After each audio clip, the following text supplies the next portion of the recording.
Chapter 35. A Pitiful Incident. It's a world of surprises. The king brooded. This was natural. What would he brood about, should you say? Why, about the prodigious nature of his fall, of course, from the loftiest place in the world to the lowest, from the most illustrious station in the world to the obscurest, from the grandest vocation among men to the basest. No, I take my oath that the thing that gravelled him most, to start with, was not this, but the price he had fetched. He couldn't seem to get over that $7. Well, it stunned me, too, when I first found it out, that I couldn't believe it. It didn't seem natural. But as soon as my mental sight cleared and I got a right focus on it, I saw I was mistaken. It was natural. For this reason. A king is a mere artificiality, and so a king's feelings, like the impulses of an automatic doll, are mere artificialities. But as a man, he is a reality, and his feelings as a man are real, not phantoms.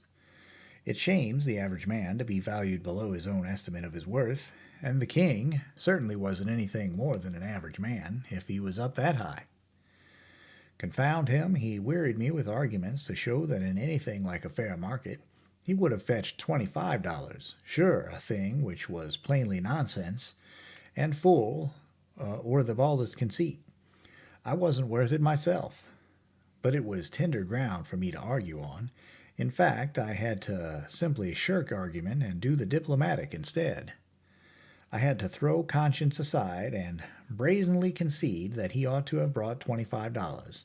Whereas I was quite well aware that in all the ages the world had never seen a king that was worth half the money, and during the next 13 centuries wouldn't see one that was worth the fourth of it. Yes, he tired me. If he began to talk about the crops, or about the recent weather, or about the condition of politics, or about dogs, or cats, or morals, or theology, no matter what, I sighed, for I knew what was coming. He was going to get out of it a palliation of that tiresome $7 sale.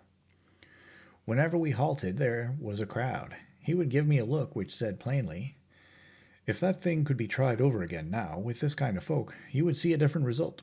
Well, when he was first sold, it secretly tickled me to see him go for $7.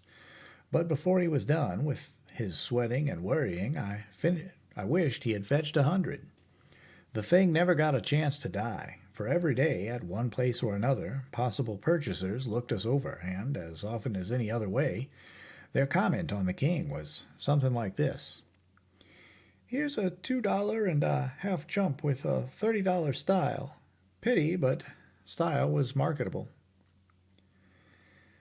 At last this sort of remark produced an evil result. Our owner was a practical person, and he perceived that this defect must be mended if he hoped to find a purchaser for the king. So he went to work to take the style out of his sacred majesty. I could have given the man some valuable advice, but I didn't. You mustn't volunteer advice to a slave driver unless you want to damage the cause you are arguing for. I had found it a sufficiently difficult job to reduce the king's style to a peasant's style, even when he was a willing and anxious pupil. Now, then, to undertake to reduce the king's style to a slave's style, and by force, go to. It was a stately contract. Never mind the details. It will save me trouble to let you imagine them. I will only remark that at the end of a week there was plenty of evidence that lash and club and fist had done their work well. The king's body was a sight to see and to weep over, but his spirit, why, it wasn't even phased.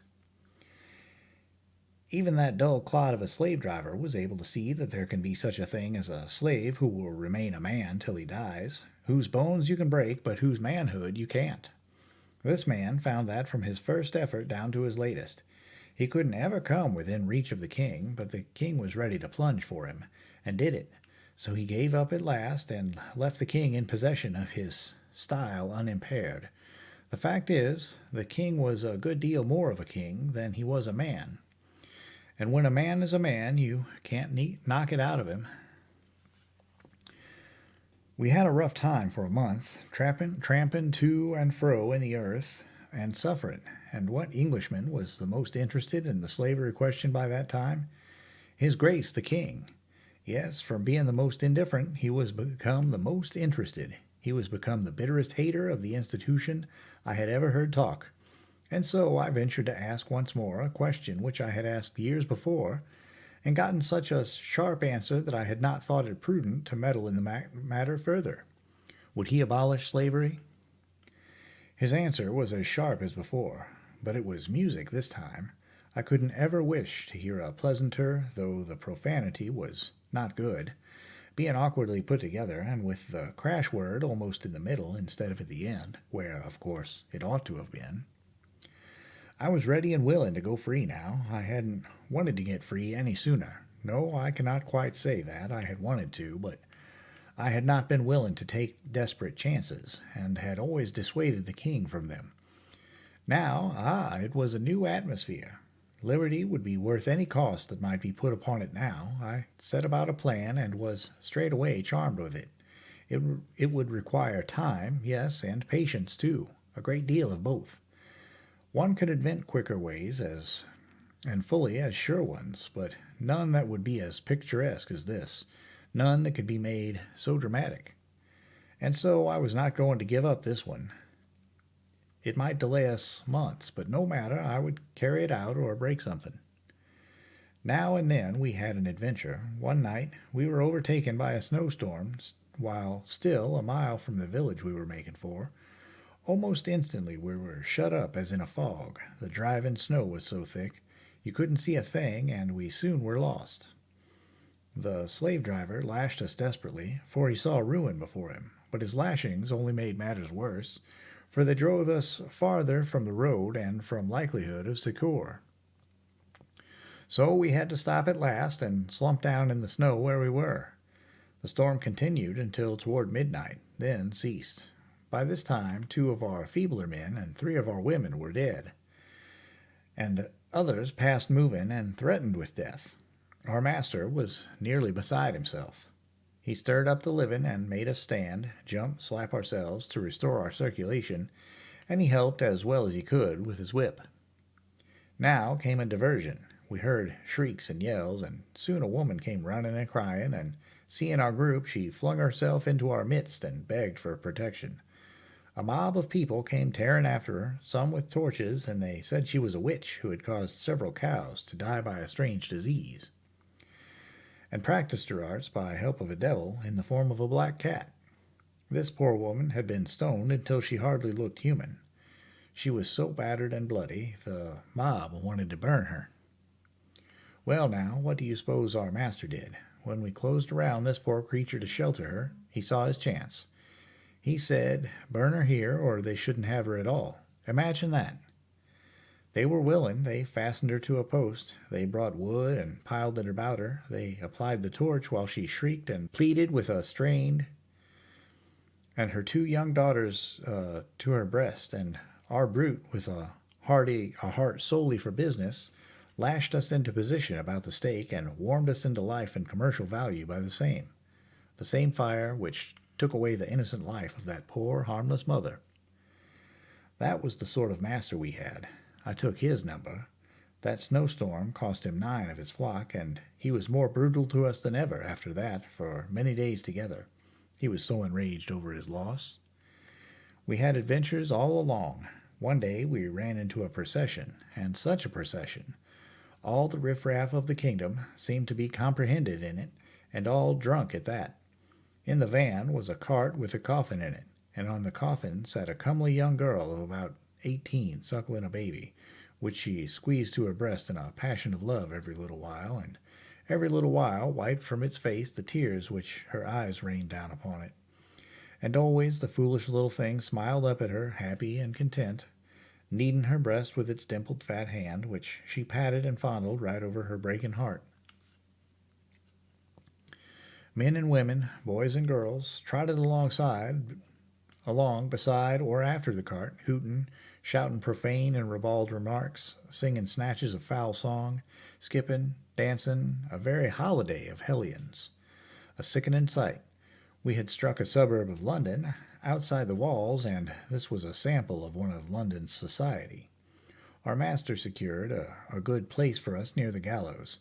A priest was in attendance, and he helped the girl climb up, and said comforting words to her, and made the under-sheriff provide a stool for her. Then he stood there by her on the gallows, and for a moment looked down upon the mass of upturned faces at his feet, then out over the solid pavement of heads that stretched away on every side, occupying the vacancies far and near, and then began to tell the story of the case. And there was pity in his voice. How seldom a sound that was in that ignorant and savage land. I remember every detail of what he said, except the words he said in it.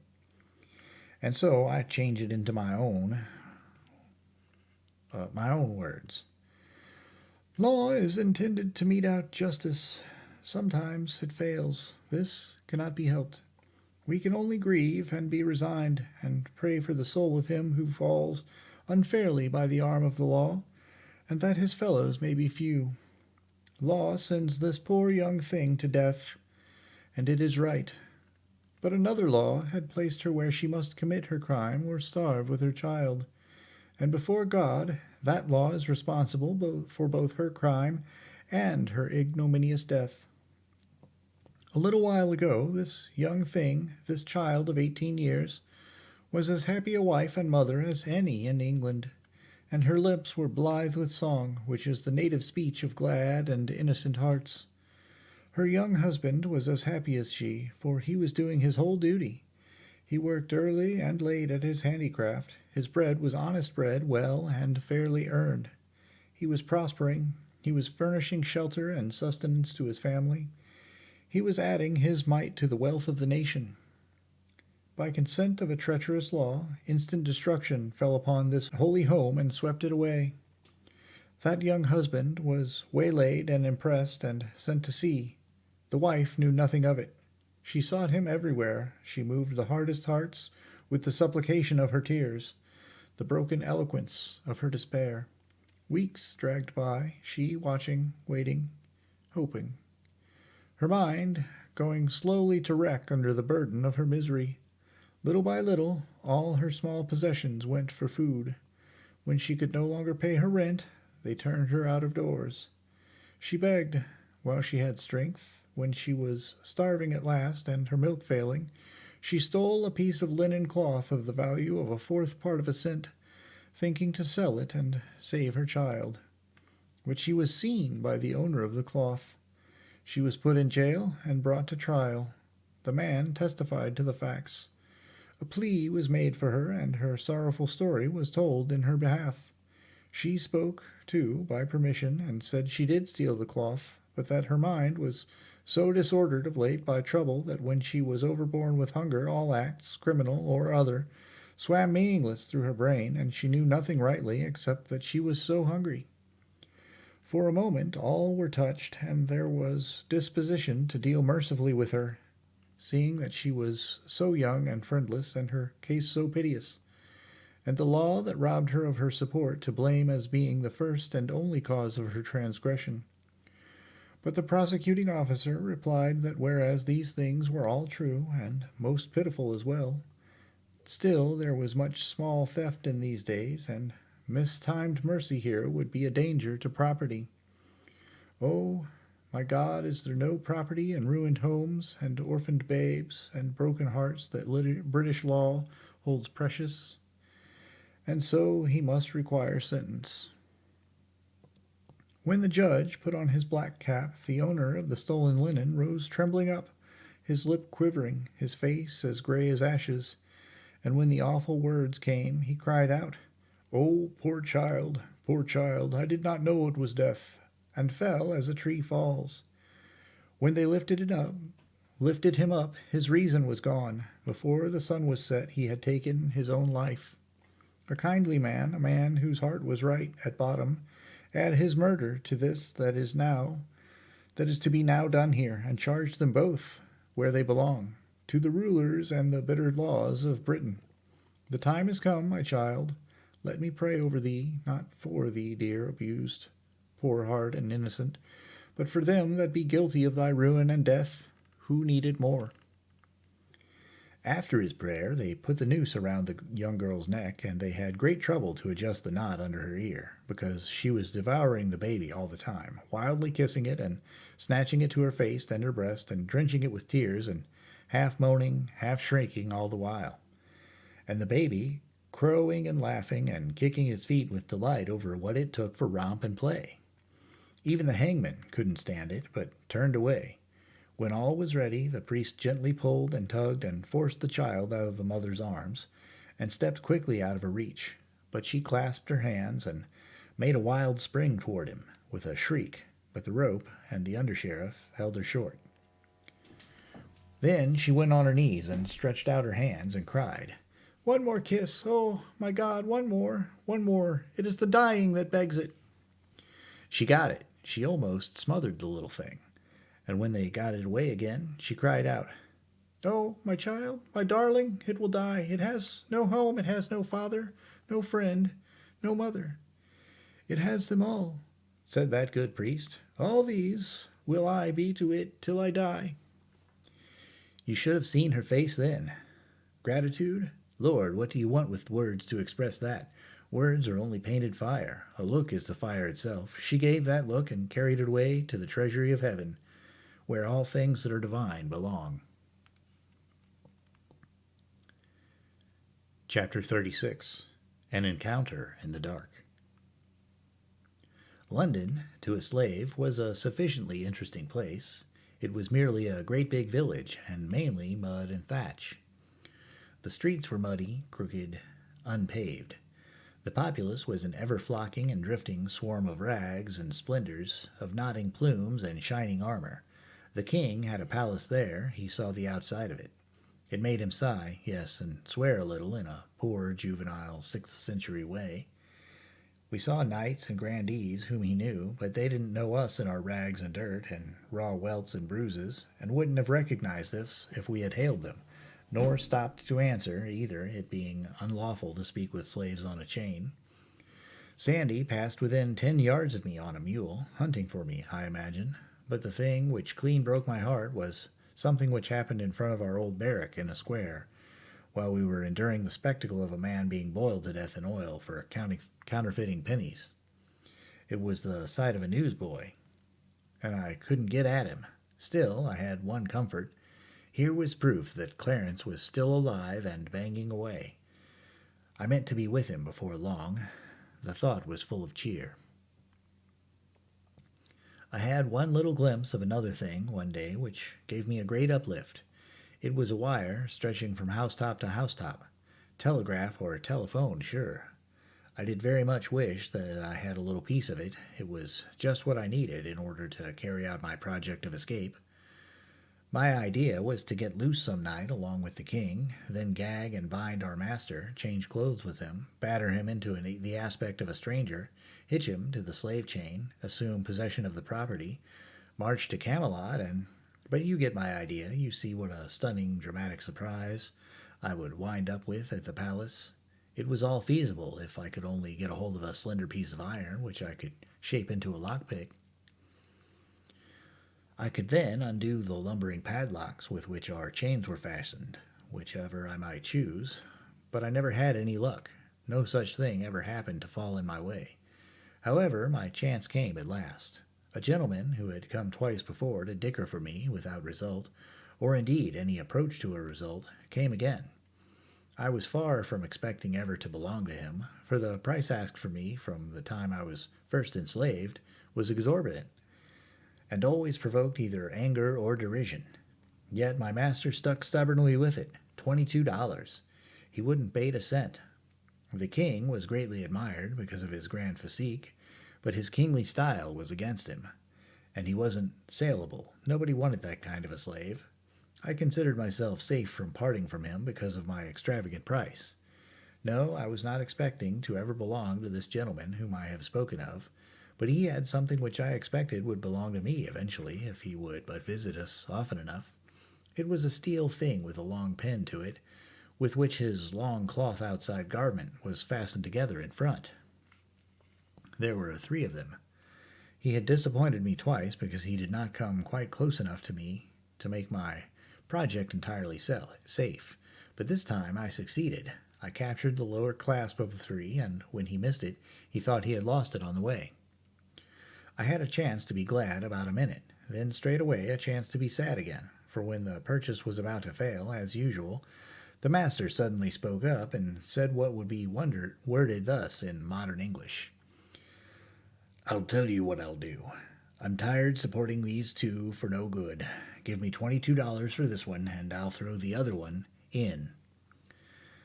The king couldn't get his breath. He was in such a fury. He began to choke and gag, and meantime the master and the gentleman moved away discussing.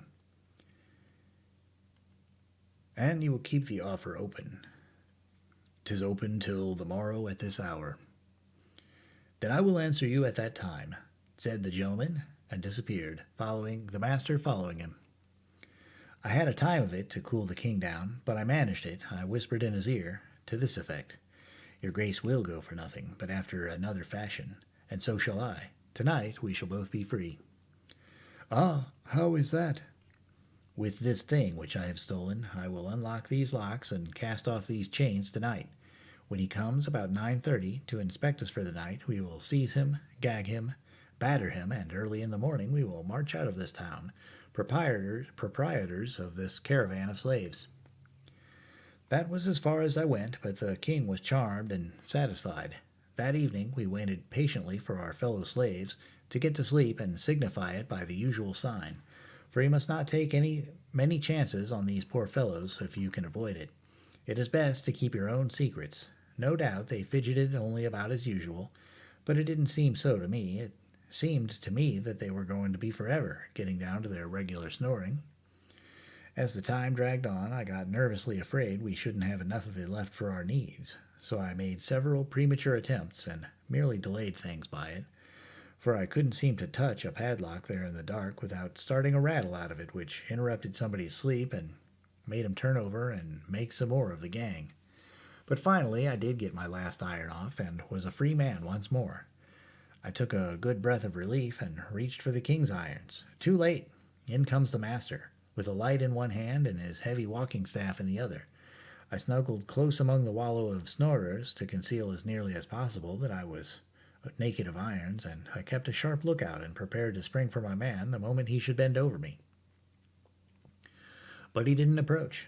He stopped, gazed absently toward our dusky mass a minute, evidently thinking about something else, then set down his light, moved musingly toward the door, and before a body could imagine what he was going to do, he was out of the door and had closed it behind him. "Quick," said the king. "Fetch him back."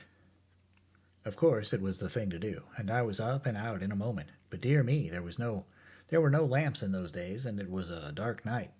But I glimpsed a dim figure a few steps away. I darted for it, threw myself upon it, and then there was a state of things and lively. We fought and scuffled and struggled and drew a crowd in no time. They took an immense interest in the fight and encouraged us all they could, and, in fact, couldn't have been pleasanter or more cordial if it had been their own fight. Then a tremendous row broke out behind us, and as much as half of our audience left us with a rush to invest some sympathy in that. Lanterns began to swing in all directions. It was the watch gathering from far and near. Presently a halberd fell across my back as a reminder, and I knew what it meant. I was in custody. So was my adversary. We were marched off toward prison, one on each side of the watchman. Here was a disaster. Here was a fine scheme gone to sudden destruction. I tried to imagine what would happen when the master should discover that it was I who had been fighting him, and what would happen if they jailed us together in the general apartment for brawlers and petty lawbreakers, as was the custom, and what might... Just then my antagonist turned his face around in my direction. The freckled light from the watchman's tin lantern fell on it, and, by George, he was the wrong man. Chapter 37. An Awful Predicament. Sleep? It was impossible. It would naturally have been impossible in that noisome cavern of a jail, with its mangy crowd of drunken, quarrelsome, and song-singing rapscallions. But the thing that made sleep all the more a thing not to be dreamed of was my racking impatience to get out of this place and find out the whole size of what might have happened yonder in the slave quarters in consequence of that intolerable miscarriage of mine. It was a long night, but the morning got round at last. I made a full and frank explanation to the court. I said I was a slave, the property of the great Earl Grip, who had just after dark at the Tavern Inn in the village on the other side of the water, and had stopped there overnight by compulsion, he being taken deathly sick with a strange and sudden disorder. I had been ordered to cross to the city in all haste and bring the best physician. I was doing my best. Naturally, I was running with all my might. The night was dark. I ran against this common person here, who seized me by the throat and began to pummel me. Although I told him my errand and implored him, for the sake of the great earl, my master's mortal peril. The common person interrupted and said it was a lie, and was going to explain how I rushed upon him and attacked him without a word. Silence, sirrah! From the court.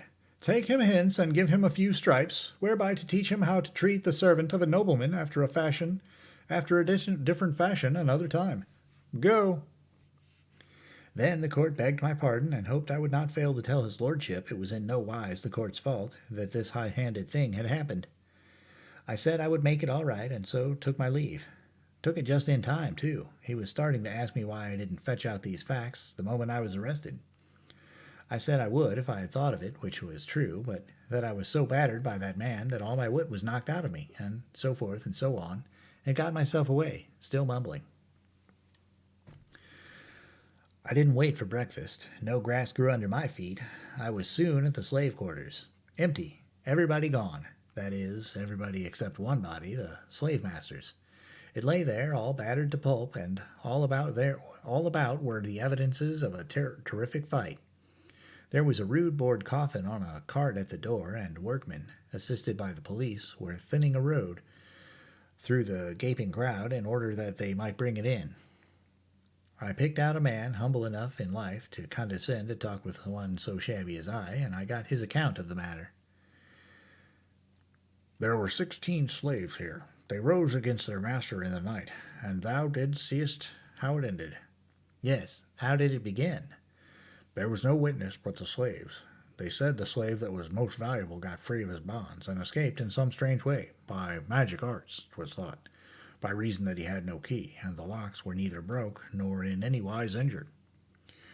When the master discovered his loss, he was mad with despair, and threw himself upon his people with his heavy stick, who resisted and brake his back, and in other and divers ways did give him hurts that brought him swiftly to this end.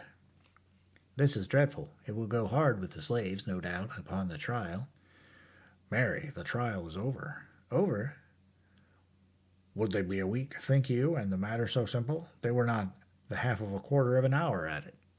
Why, I don't see how they could determine which were the guilty ones in so short a time. Which ones, indeed? They considered not particulars like to that. They condemned them in a body. Wit ye not the law, which men say the Romans left behind them, here when they went, and that if one slave killeth his master, all the slaves of that man must die for it? True, I had forgotten. And when will these die? Belike within 24 hours, albeit some say they will wait a pair of days more, if peradventure they may find the missing one meantime. The missing one? It made me uncomfortable. Is it likely they will find him? Before the day is spent, yes, they seek him everywhere. They stand at the gates of the town with certain of the slaves who will discover him to them if he cometh, and none can pass out but he will be first examined. Might one see the place where the rest are confined? The outside of it, yes, the inside of it, but you will not want to see that. I took the address of that prison for future reference, and then sauntered off. At the first second-hand clothing shop I came to, up at a back street, I got a rough rig suitable for a common seaman who might be going on a cold voyage, and bound up my face with a liberal bandage, saying I had a toothache. This concealed my worst bruises. It was a transformation. I no longer resembled my former self. Then I struck out for that wire, found it, and followed it to its den. It was a little room over a butcher's shop, which meant that business wasn't very brisk in the telegraphic line. The young chap in charge was drowsing at his table. I locked the door and put the vast key in my bosom. This alarmed the young fellow, and he was going to make a noise, but I said, "Save your wind. If you open your mouth, you are dead, sure. Tackle your instrument. Lively now. Call Camelot." This doth amaze me. How should such as you know aught of such matters as Call Camelot. I am a desperate man. Call Camelot, or get away from the instrument, and I will do it myself. What, you? Yes, certainly. Stop gabbing. Call the palace. He made the call. Now then, call Clarence. Clarence who? Never mind Clarence who. Say you want Clarence, you'll get an answer. He did so. We waited 5 nerve-straining minutes, 10 minutes, how long it did seem. And then came a click that was as familiar to me as the human voice, for Clarence had been my own pupil. Now, my lad, vacate. They would have known my touch, maybe, and so your call was surest, but I'm all right now. He vacated the place and cocked his ear to listen, but it didn't win. I used a cipher. I didn't waste any time in sociabilities with Clarence, but squared away for business, straight off thus. The king is here and in danger. We were captured and brought here as slaves. We should not be able to prove our identity, and the fact is, I am not in a position to try. Send a telegram for the palace here which will carry conviction with it. His answer came straight back. They don't know anything about the telegraph. They haven't had any experience yet. The line to London is so new. Better not venture that. They might hang you. Think up something else. Might hang us? Little he knew how closely he was crowding the facts. I couldn't think up anything for the moment. Then an idea struck me, and I started it along. Send 500 picked knights with Lancelot in the lead, and send them on the jump. Let them enter by the southwest gate, and look out for the man with a white cloth around his right arm. The answer was prompt. They shall start in half an hour. All right, Clarence. Now tell this lad here that I am a friend of yours and a deadhead, and that he must be discreet and say nothing about this visit of mine. The instrument began to talk to the youth, and I hurried away. I fell deciphering. In half an hour it would be 9 o'clock. Knights and horses in heavy armor couldn't travel very fast. These would make the best time they could, and now that the ground was in good condition and no snow or mud, they would probably make a 7-mile gait. They would have to change the horses a couple of times. They would arrive about 6, or a little after. It would still be plenty light enough. They would see the white cloth which I should tie around my right arm, and I would take command. We would surround that prison and have the king out in no time. It would be showy and picturesque enough, all things considered, though I would have preferred noonday on account of the more theatrical aspect the thing would have. Now then, in order to increase the strings to my bow, I thought I would look up some of these people whom I formerly recognized and make myself known. That would help us out of our scrape without the knights. But I must proceed cautiously, for it was a risky business. I must get into sumptuous raiment, and it wouldn't do to run and jump into it. No, I must work up to it by degrees, buying suit after suit of clothes in shops wide apart, and getting a little finer article with each change, until I should finally reach silk and velvet and be ready for my project. So I started. But the scheme fell through like scat. The first corner I turned, I came plump upon one of our slaves, snooping around with a watchman. I coughed at the moment, and he gave me a sudden look that bit right into my marrow. I judge he thought he had heard that cough before. I turned immediately into a shop and worked along down the counter, pricing things and watching out of the corner of my eye. Those people had stopped and were talking together and looking in at the door. I made up my mind to get out the back way, if there was a back way, and I asked the shopwoman if I could step out there and look for the escaped slave, who was believed to be in hiding back there somewhere. And I said I was an officer in disguise, and my pard was yonder at the door with one of the murderers in charge, and would she be good enough to step there and tell him he needn't wait but had better go at once to the further end of the back alley and be ready to head him off when I rousted him out? She was blazing with eagerness to see one of those already celebrated murderers, and she started on the errand at once. I slipped out the back way, locked the door behind me, put the key in my pocket, and started off, chuckling to myself and comfortable. Well, I had gone and spoiled it again, made another mistake, a double one, in fact. There were plenty of ways to get rid of that officer by some simple and plausible device, but no, I must pick out a picturesque one, and it is the crying defect of my character. And then I had ordered my procedure upon what the officer, being human, would naturally do, whereas when you are least expecting it, a man will now and then go and do the very thing which it's not natural for him to do. The natural thing for the officer to do in this case was to follow straight on my heels. He would find a stout oaken door securely locked between him and me. Before he could break it down, I should be far away and engaged in slipping into a succession of baffling disguises, which would soon get me into a sort of raiment which was a surer protection from meddling law dogs in Britain than any amount of mere innocence and purity of character. But instead of doing the natural thing, the officer took me at my word and followed my instructions. And so, as I came trotting out of that cul-de-sac, full of satisfaction with my own cleverness, he turned the corner and I walked right into his handcuffs. If I had known it was a cul-de-sac, however, there isn't any excusing a blunder like that. Let it go. Charge it up to profit and loss. Of course, I was indignant, and swore I had just come ashore from a long voyage and all that sort of thing, just to see, if it would deceive that slave. But it didn't. He knew me. Then I reproached him for betraying me. He was more surprised than hurt. He stretched his eyes wide and said, "What? Wouldst have me let these of all men escape and not hang with us, when thou art the very cause of our hanging? Go to." Go to was their way of saying I should smile, or I like that. Queer talkers, those people. Well, there was a sort of bastard justice in his view of the case, and so I dropped the matter. When you can't cure a disaster by argument, what is the use to argue? It isn't my way, so I only said, "You're not going to be hanged. None of us are."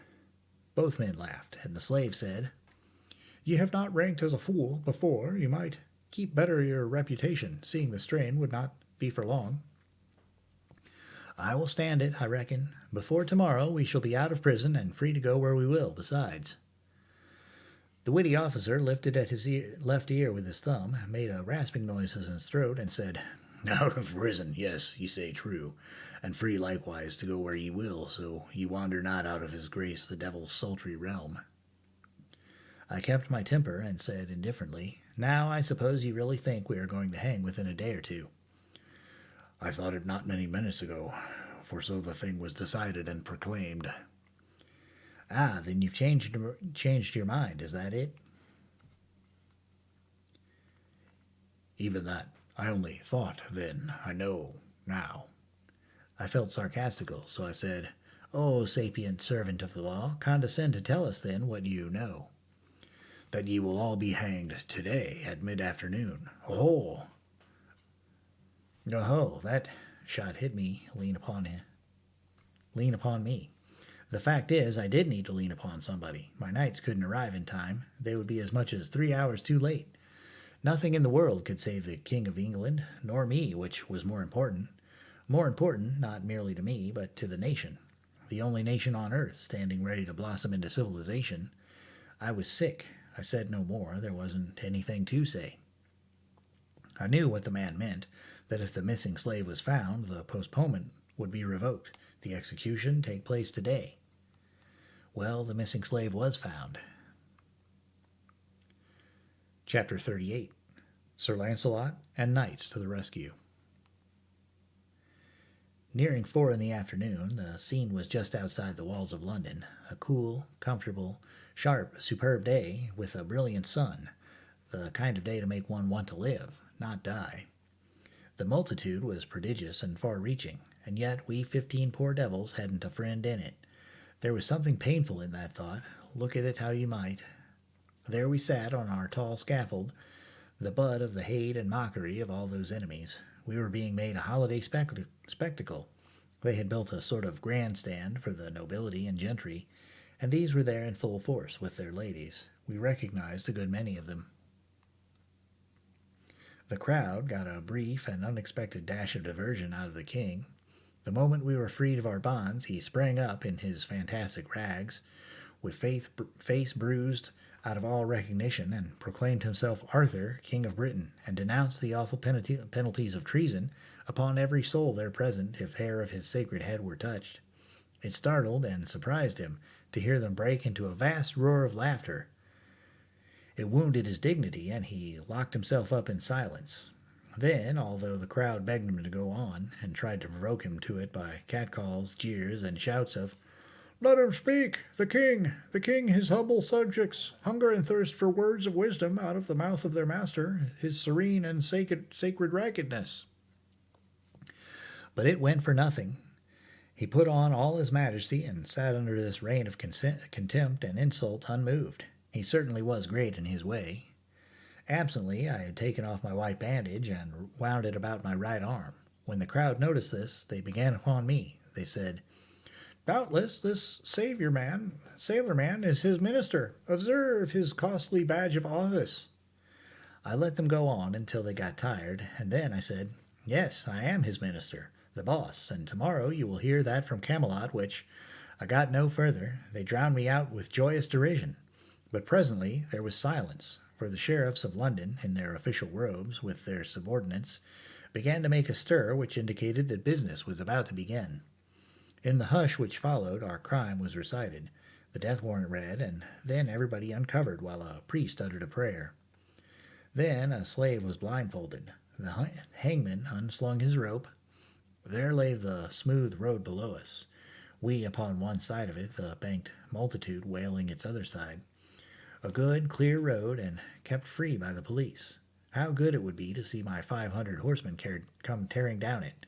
But no, it was out of the possibilities. I followed its receding thread out into the distance. Not a horseman on it, or a sign of one. There was a jerk, and the slave hung dangling and hideously squirming, for his limbs were not tied. A second rope was unslung. In a moment, another slave was dangling. In a minute, a third slave was struggling in the air. It was dreadful. I turned away my head a moment, and when I turned back, I missed the king. They were blindfolding him. I was paralyzed. I couldn't move. I was choking. My tongue was petrified. They finished blindfolding, and they let him under the rope. I couldn't shake off that clinging impotence. But when I saw them put the noose around his neck, then everything let go in me, and I made a spring to the rescue. And as I made it, I shot one more glance abroad. And by George, here they came a-tilting, 500 mailed and belted knights on bicycles. The grandest sight that ever was seen. Lord, how the plumes streamed, how the sun flamed and flashed from the endless procession of webby wheels. I waved my right arm as Lancelot swept in. He recognized my rag. I tore away noose and bandage and shouted, "On your knees, every rascal of you, and salute the king. Who fails shall sup in hell tonight." I always use that high style when I'm climaxing an effect. Well, it was noble to see Lancelot and the boys swarm up onto that scaffold and heave sheriffs and such overboard, and it was fine to see that astonished multitude go down on their knees and beg their lives of the king they had just been deriding and insulting. And as he stood apart there, receiving this homage in rags, I thought to myself, well, really, there is something particularly grand about the gait and bearing of a king after all. I was immensely satisfied. Take the whole situation all around, it was one of the gaudiest effects I ever instigated. And presently up comes Clarence, his own self, and winks and says, very modernly, "Good deal of a surprise, wasn't it? I knew you'd like it. I've had the boys practicing this long time privately, just hungry for a chance to show off." Chapter 39. The Yankees Fight with the Knights. Home again at Camelot. A morning or two later I found the paper, damp from the press, by my plate at the breakfast table. I turned to the advertising columns, knowing I should find something of personal interest there to me. It was this: "De par le Roi, know that the great lord and illustrious knight Sir Sagramore de Ledesirius, having condescended to meet the king's minister, Hank Morgan, the which is surnamed the Boss, for satisfaction of offence anciently given, these will engage in the lists by Camelot about the 4th hour of the morning of the 16th day of this next succeeding month. The battle will be a loud trance, sith the said offence was of a deadly sort, admitting of no common position." Clarence's editorial reference to this affair was to this effect: "It will be observed by a glance at our advertising columns that the community is to be favored with a treat of unusual interest in the tournament line. The names of the artists are warrant of good entertainment. The box office will be open at noon of the 13th. Admission 3 cents. Reserved seats 5. Proceeds to go to the hospital fund, the royal pair, and all the court will be present. With these exceptions and the press and the clergy, the free list is strictly suspended. Parties are hereby warned against buying tickets of speculators. They will not be good at the door. Everybody knows and likes the boss. Everybody knows and likes Sir Sag. Come, let us give the lads a good send-off.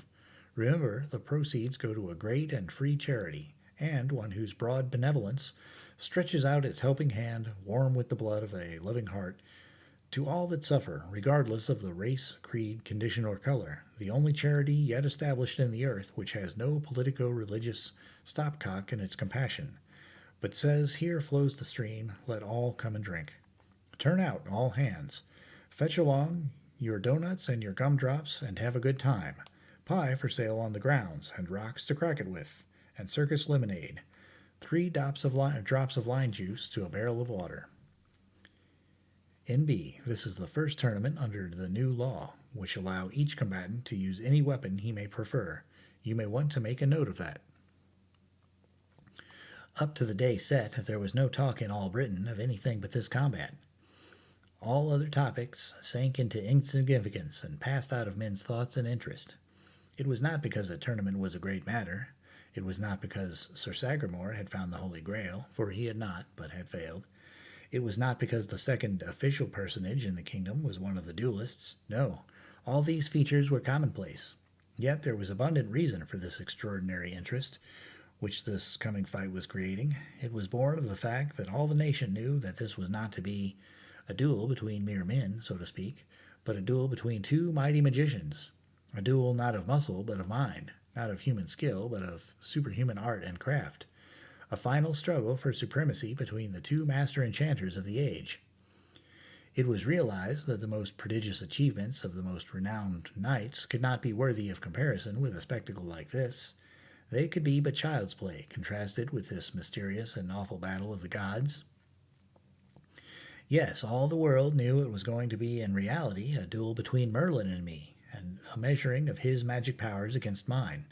It was known that Merlin had been busy whole days and nights together, imbuing Sir Sagramore's arms and armors with supernal powers of offense and defense, and that he had procured for him from the spirits of the air a fleecy veil which would render the wearer invisible to his antagonist while still visible to other men. Against Sir Sagramore, so weaponed and protected, 1,000 knights could accomplish nothing. Against him no known enchantments could prevail. These facts were sure. Regarding them there was no doubt, no reason for doubt. There was but one question. Might there still be other enchantments, unknown to Merlin, which could render Sir Sagramore's veil transparent to me, and make his enchanted mail vulnerable to my weapons? This was the one thing to be decided in the lists.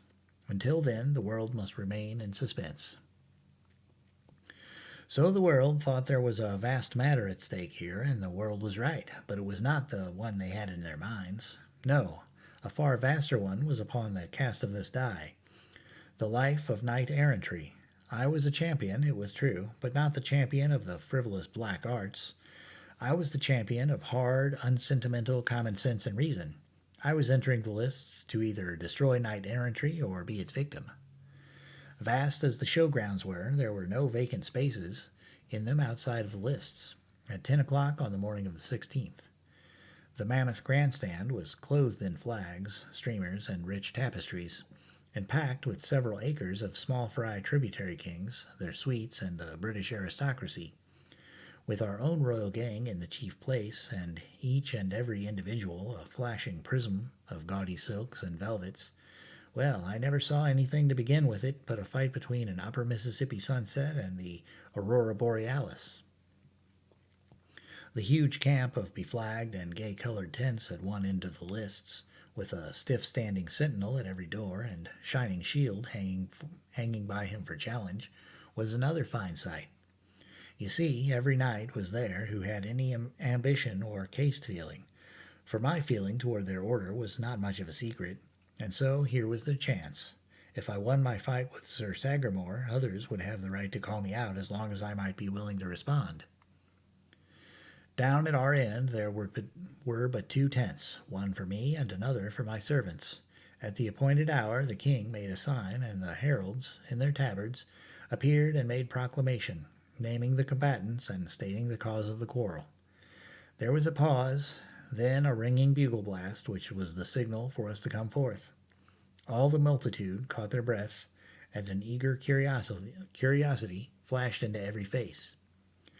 Out from his tent rode great Sir Sagramore, an imposing tower of iron, stately and rigid, his huge spear standing upright in its socket and grasped in his strong hand, his grand horse's face and breast cased in steel, his body clothed in rich trappings that almost dragged the ground. Oh, a most noble picture. A great shout went up of welcome and admiration. And then out I came, but I didn't get any shout. There was a wondering and eloquent silence for a moment. Then a great wave of laughter began to sweep along that human sea, but a warning bugle blast cut its career short. I was in the simplest and comfortablest of gymnast costumes, flesh-colored tights from neck to heel, with blue silk puffings about my loins, and bareheaded. My horse was not above medium size, but he was alert, slender-limbed, muscled with watch springs, and just a greyhound to go. He was a beauty, glossy as silk, and naked as he was when he was born, except for bridle and ranger saddle. The iron tower and the gorgeous bedquilt came cumbrously but gracefully pirouetting down the lists, and we tripped lightly up to meet them. We halted, the tower saluted. I responded, then we wheeled and rode side by side to the grandstand and faced our king and queen, to whom we made obeisance. The queen exclaimed, "Alack, Sir Boss, wilt fight naked and without lance or sword, or—" But the king checked her and made her understand, with a polite phrase or two, that this was none of her business. The bugles rang again, and we separated and rode to the ends of the lists, and took position. Now old Merlin stepped into view and cast a dainty web of gossamer threads over Sir Sagramore, which turned him into Hamlet's ghost. The king made a sign, the bugles blew, Sir Sagramore laid his great lance in rest, and the next moment here he came, thundering down the course with his veil flying out behind him, and I went whistling through the air like an arrow to meet him, cocking my ear the while, as if noting the invisible knight's position and progress by hearing, not sight. A chorus of encouraging shouts burst out for him, and one brave voice flung out a heartening word for me. He said, "Go it, Slim Jim!" It was an even bet that Clarence had procured that favor for me, and furnished the language, too. When that formidable lance point was within a yard and a half of my breast, I twitched my horse aside without an effort, and the big knight swept by, scoring a blank. I got plenty of applause that time. We turned, braced up, and down we came again. Another blank for the knight, a roar of applause for me. This same thing was repeated once more, and it fetched such a whirlwind of applause that Sir Sagramore lost his temper, and at once changed his tactics and set himself the task of chasing me down. Why, he hadn't any show in the world at that. It was a game of tag, with all the advantage on my side. I whirled out of his path with ease whenever I chose, and once I slapped him on the back as I went to the rear.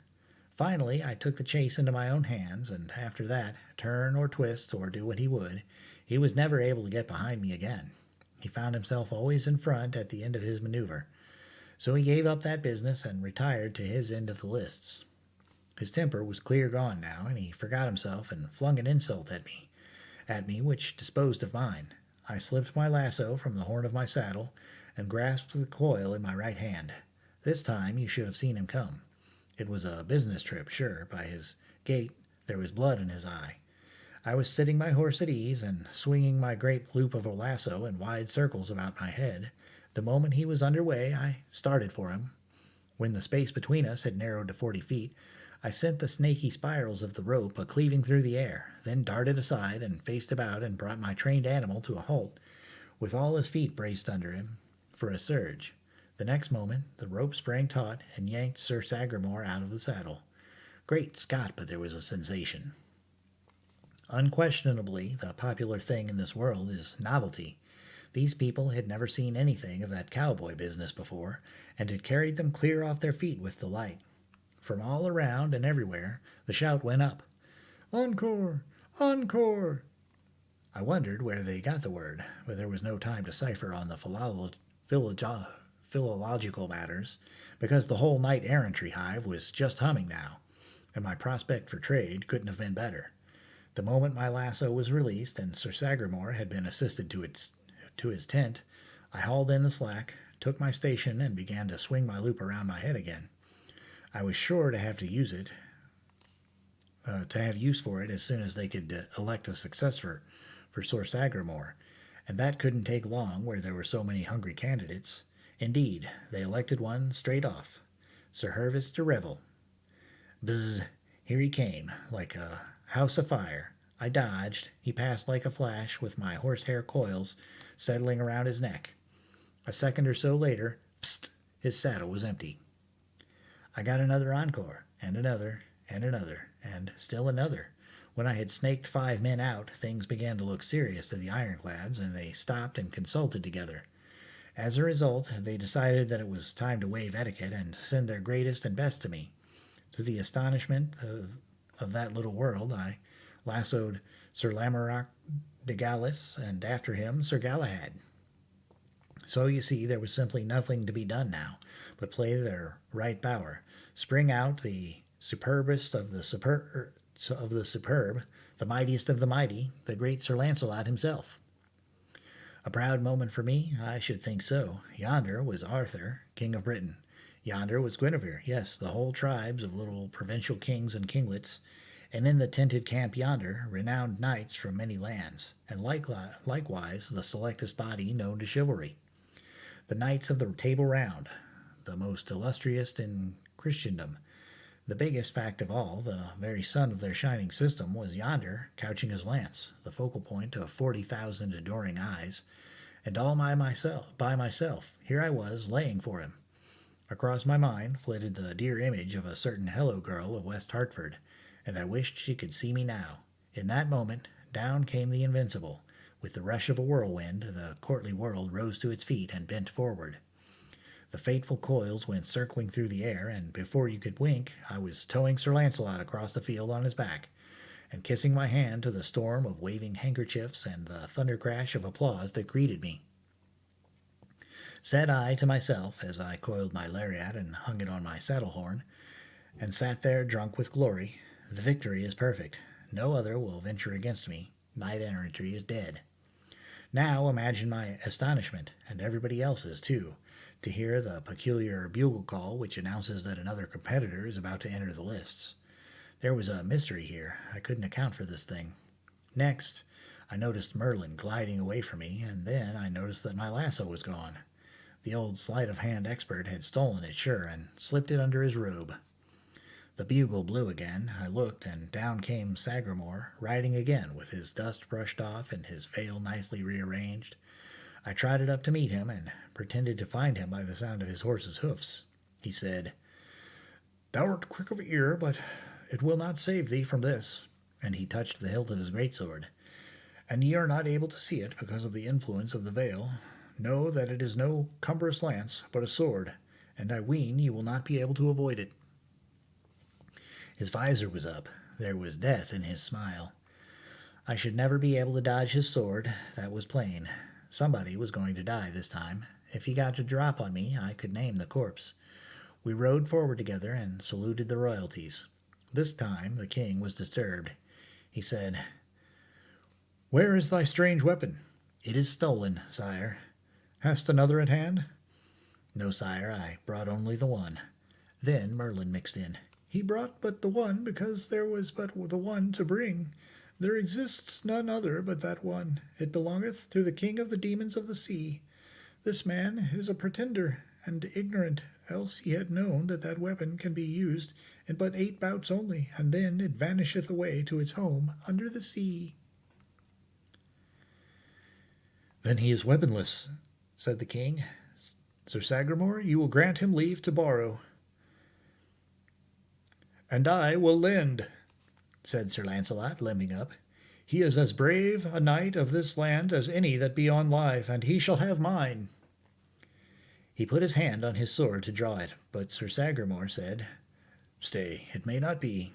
He shall fight with his own weapons. It was his privilege to choose them and bring them. If he has erred on his head, be it." "Knight," said the king, "thou art overwrought with passion. It disorders thy mind. Wouldst thou kill a naked man? An he do it, he shall answer it to me, said Sir Launcelot. I will answer it to any that he desireth, retorted Sir Sagramore hotly. Merlin broke in, rubbing his hands and smiling his low-downest smile of malicious gratification. "'Tis well said, right well said, and 'tis enough of parleying. Let my lord the king deliver the battle signal." The king had to yield. The bugle made proclamation, and we turned apart and rode to our stations. There we stood, 100 yards apart, facing each other, rigid and motionless, like horsed statues. And so we remained, in a soundless hush, as much as a full minute, everybody gazing, nobody stirring. It seemed as if the king could not take heart to give the signal, but at last he lifted his hand. The clear note of the bugle followed. Sir Sagramore's long blade described a flashing curve in the air, and it was superb to see him come. I sat still. On he came. I did not move. People got so excited that they shouted to me, "Fly! Fly! Save thyself! This is Murther!" I never budged so much as an inch till that thundering apparition got within 15 paces of me. Then I snatched a dragoon revolver out of my holster. There was a flash and a roar, and the revolver was back in the holster before anyone could tell what had happened. Here was a riderless horse plunging by, and yonder lay Sir Sagramore, stone dead. The people that ran to him were stricken dumb to find that the life was actually gone out of the man for no reason for it visible. No hurt upon his body, nothing like a wound. There was a hole through the breast of his chainmail, but they attached no importance to a little thing like that, and as a bullet wound there produces but little blood, none came in sight because of the clothing and swaddlings under the armor. The body was dragged over to let the king and the swells look down upon it. They were stupefied with astonishment, naturally. I was requested to come and explain the miracle, but I remained in my tracks, like a statue, and said, "If it is a command, I will come, but my lord the king knows that I am where the laws of combat require me to remain, while any desire to come against me." I waited. Nobody challenged. Then I said, "If there are any who doubt that this field is well and fairly won, I do not wait for them to challenge me. I challenge them." "It is a gallant offer," said the king, "and well beseems you. Who will you name first?" "I name none. I challenge all. Here I stand and dare the chivalry of England to come against me, not by individuals, but in mass." "What?" shouted a score of knights. "You have heard the challenge. Take it, or I proclaim you recreant knights and vanquished every one." It was a bluff, you know. At such a time as it is sound judgment to put on a bold face and play your hand for 100 times what it is worth. 49 times out of 50 nobody dares to call, and you rake in the chips. But just this once, well, things looked squally. In just no time 500 knights were scrambling into their saddles, and before you could wink, a widely scattering drove were underway and clattering down upon me. I snatched both revolvers from the holsters and began to measure distance and calculate chances. Bang! One saddle empty. Bang! Another one. Bang! Bang! And I bagged 2. Well, it was nip and tuck with us, and I knew it. If I spent the 11th shot without convincing these people, the 12th man would kill me, sure. And so I never did feel so happy as I did when my 9th downed its man and I detected the wavering in the crowd, which is premonitory of panic. An instant lost now could knock out my last chance, but I didn't lose it. I raised both revolvers and pointed them. The halted host stood their ground, just about one good square movement, then broke and fled. The day was mine. Knight-errantry was a doomed institution. The march of civilization was begun. How did I feel? You never could imagine it. And Brer Merlin, his stock was flat again. Somehow, every time the magic of fold-a-roll tried conclusions with the magic of science, the magic of fold-a-roll got left. Chapter 40. 3 years later. When I broke the back of knight-errantry that time, I no longer felt obliged to work in secret, so the very next day I exposed my hidden schools, my mines, and my vast system of clandestine factories and workshops to an astonished world. That is to say, I exposed the 19th century to the inspection of the 6th. Well, it is always a good plan to follow up an advantage promptly. The knights were temporarily down, but if I would keep them so, I must just simply paralyze them. Nothing short of that would answer. You see, I was bluffing that last time in the field. It would be natural for them to work around to that conclusion if I gave them a chance. So I must not give them time, and I didn't. I renewed my challenge, engraved it on brass, posted it up where any priest could read it to them, and also kept it standing in the advertising columns of the paper. I not only renewed it, but added to its proportions. I said, name the day, and I would take 50 assistants and stand up against the massed chivalry of the whole earth and destroy it.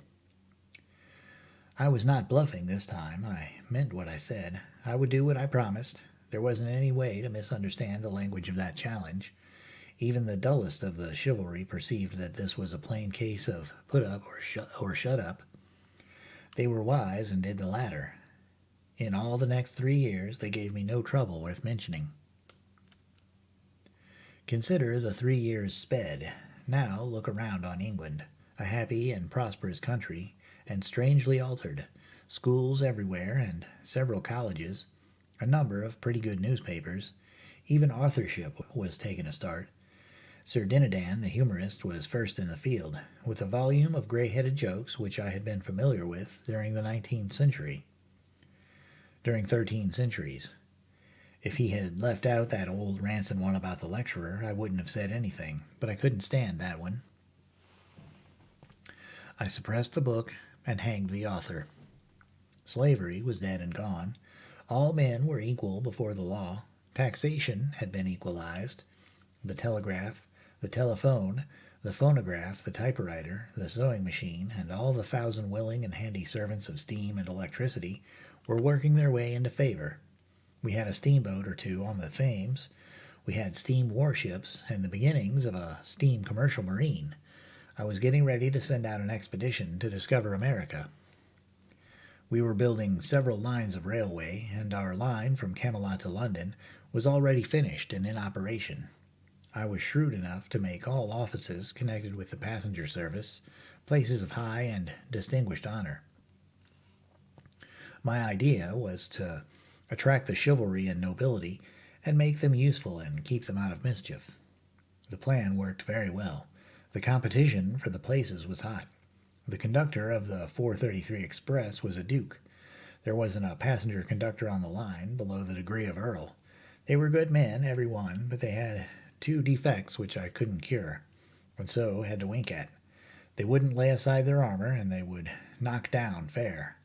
I mean, rob the company.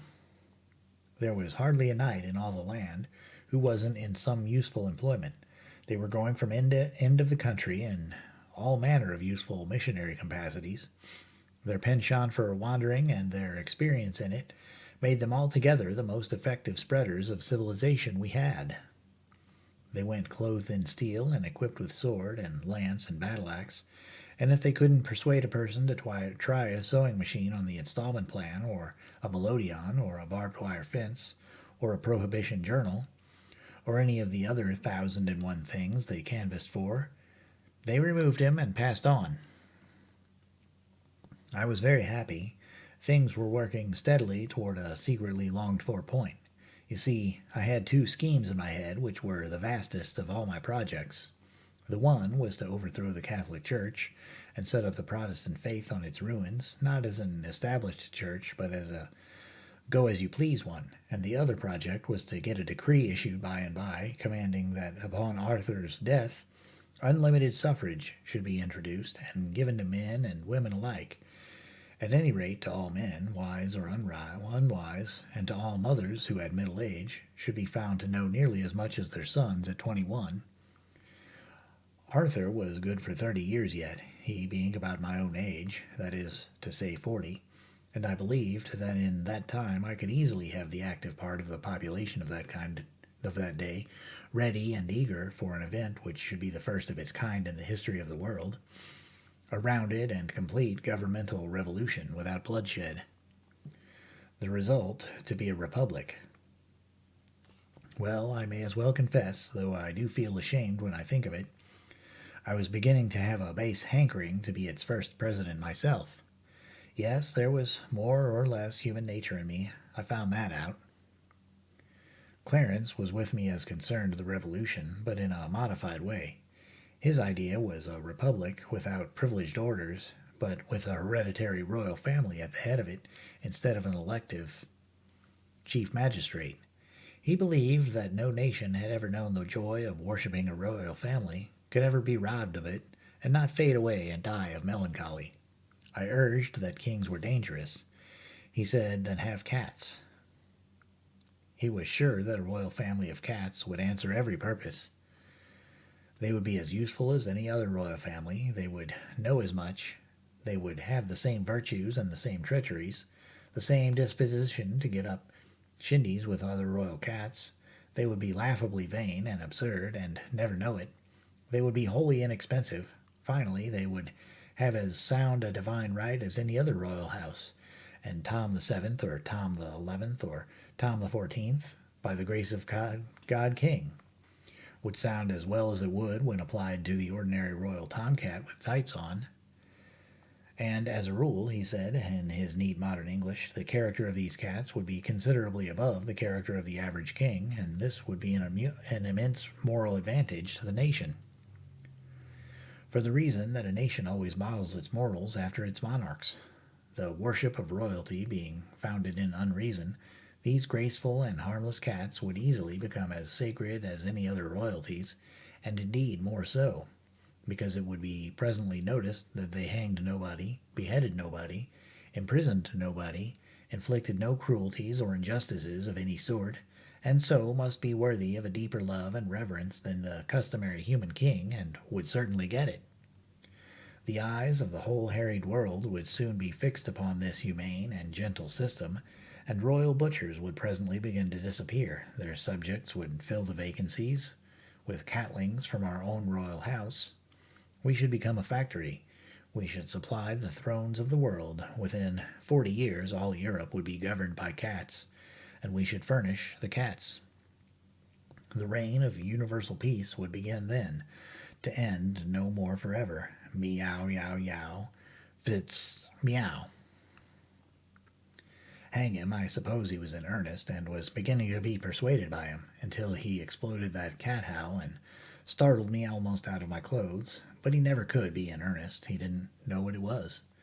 He had pictured a distinct and perfectly rational and feasible improvement upon constitutional monarchy, but he was too feather-headed to know it, or care anything about it either. I was going to give him a scolding, but Sandy came flying in at that moment, wild with terror, and so choked with sobs that for a minute she could not get her voice. I ran and took her in my arms and lavished caresses upon her, and said beseechingly, "Speak, darling, speak, what is it?" Her head fell limp in my bosom, and she gasped, almost inaudibly, "Hello, Central." "Quick," I shouted to Clarence, "telephone the king's homeopath to come." In 2 minutes I was kneeling by the child's crib, and Sandy was dispatching servants here, there, and everywhere, all over the palace. I took in the situation almost at a glance, membranous croup. I bent down and whispered, "Wake up, sweetheart. Hello, Central." She opened her soft eyes languidly and made out to say, "Papa." That was a comfort. She was far from dead yet. I sent for preparations of sulphur. I rousted out the croup kettle myself, for I don't sit down and wait for doctors when Sandy or the child is sick. I knew how to nurse both of them and had had experience. This little chap had lived in my arms a good part of its small life, and often I could soothe away its troubles and get it to laugh through the tear dews on its eyelashes, even when its mother couldn't. Sir Lancelot, in his richest armor, came striding along the great hall now on his way to the stock board. He was president of the stock board, and occupied the Siege Perilous, which he had bought of Sir Galahad. for the stock board consisted of the Knights of the Round Table, and they used the Round Table for business purposes now. Seats at it were worth, well, you would never believe the figure, so it is no use to state it. Sir Lancelot was a bear, and he had put up a corner in one of the new lines, and was just getting ready to squeeze the shorts today. But what of that? He was the same old Lancelot, and when he glanced in as he was passing the door and found out that his pet was sick, that was enough for him. Bulls and bears might fight it out their own way, all for him. He would come right in here and stand by little Hello Central for all he was worth. And that was what he did. He shied his helmet into the corner, and in half a minute he had a new wick in the alcohol lamp and was firing up on the croup kettle. By this time, Sandy had built a blanket canopy over the crib, and everything was ready. Sir Lancelot got up steam. He and I loaded up the kettle with unslaked lime and carbolic acid, with a touch of lactic acid he added there too, then filled the thing up with water and inserted the steam spout under the canopy. Everything was ship-shape now, and we sat down on either side of the crib to stand our watch. Sandy was so grateful and so comforted that she charged a couple of churchwardens with willow bark and sumac tobacco for us, and told us to smoke as much as we pleased. It couldn't get under the canopy, and she was used to smoke, being the first lady in the land who had ever seen a cloud blown. Well, there couldn't be a more contented or comfortable sight than Sir Lancelot in his noble armor, sitting in gracious serenity at the end of a yard of snowy churchwarden. He was a beautiful man, a lovely man, and was just intended to make a wife and children happy. But of course, Guinevere, however, it's no use to cry over what's done and can't be helped. Well, he stood watch and watch with me, right straight through, for 3 days and nights, till the child was out of danger. Then he took her up in his great arms and kissed her, with his plumes falling about her golden head, then laid softly in Sandy's lap again, and took his stately way down the vast hall, between the ranks of admiring men-in-arms and menials, and so disappeared. And no instinct warned me that I should never look upon him again in this world. Lord, what a world of heartbreak it is! The doctors said we must take the child away, if we could coax her back to health and strength again. And she must have sea air, so we took a man-of-war and a suite of 260 persons and went cruising about. And after a fortnight of this, we stepped ashore on the French coast, and the doctors thought it would be a good idea to make something of a stay there. The little king of that region offered us his hospitalities, and we were glad to accept. If he had had as many conveniences as he lacked, he should have been plenty comfortable enough. Even as it was, we made out pretty well in his queer old castle by the help of comforts and luxuries from the ship. At the end of a month, I sent the vessel home for fresh supplies and for news. We expected her back in 3 or 4 days. She would bring me, along with other news, the result of a certain experiment which I had been starting. It was a project of mine to replace the tournament with something which might furnish an escape for the extra steam of the chivalry. Keep those bucks entertained and out of mischief, and at the same time preserve the best thing in them, which was their hearty spirit of emulation. I had had a choice band of them in private training for some time, and the date was now arriving for their first public effort. This experiment was baseball. In order to give the thing vogue from the start and place it out of the reach of criticism, I chose my nines by rank, not capacity. There wasn't a knight in either team who wasn't a sceptred sovereign. As for material of this sort, there was a glut of it always around Arthur. You couldn't throw a brick in any direction and not cripple a king. Of course, I couldn't get these people to leave off their armor, so they wouldn't do that when they bathed. They consented to differentiate the armor so that a body could tell one team from the other, but that was the most they would do. So one of the teams wore chainmail ulsters, the other wore plate armor made of my new Bessemer steel. Their practice in the field was the most fantastic thing I ever saw. Being ball-proof, they never skipped out of the way, but stood still and took the result. When a Bessemer was at the bat and a ball hit him, it would bound 150 yards sometimes, and when a man was running and threw himself on his stomach to slide to his base, it was like an ironclad coming into port. At first, I appointed men of no rank to act as umpires, but I had to discontinue that. These people were no easier to please than other nines. The umpire's first decision was usually his last. They broke him in two with a bat, and his friends toted him home on a shutter. When it was noticed that no umpire ever survived a game, umpiring got to be unpopular. So I was obliged to appoint somebody whose rank and lofty position under the government would protect him. Here are the names of the nines: Bessemers, King Arthur, King Lot of Lothian, King of North Gaulis, King Marsil, King of Little Britain, King Labor, King Pelham of Listengeese, King Bagdemagus, King Tolim Lafince, Ulsters, Emperor Lucius, King Logris, King Marhalt of Ireland, King Morganor, King Mark of Cornwall, King Nentares of Garlot, King Meliodas of Lyon, King of the Lake, King Snowdan of Syria.